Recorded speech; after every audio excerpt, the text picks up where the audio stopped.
কংগ্রেস থেকে আগত আমাদের চলেম কেন্দ্রে বিশ্রামমন্দির তীব্রামথা সিপাহীজলা হেডকোয়ার্টার। এখানে আমাদের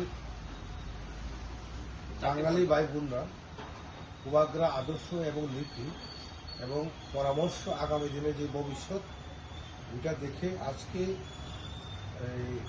প্রায় 4 ফ্যামিলি 28 ভোটার 5 ফ্যামিলি 28 ভোটার আজকে তীব্রামথাতে জয়েন করেছেন। তাদের মধ্যে আমি নাম বলবো মিন্টু দাস, জন্তু দেবনাথ, বিদ্যুৎ সরকার এবং বাপি দাস। বাপি দাস তো আগে আমরা তীব্রামথাতেই ছিল। তাদেরকে আমি বরণ করে নিলাম। আগামী দিনে তাদের সঙ্গে আমরা কাজ করে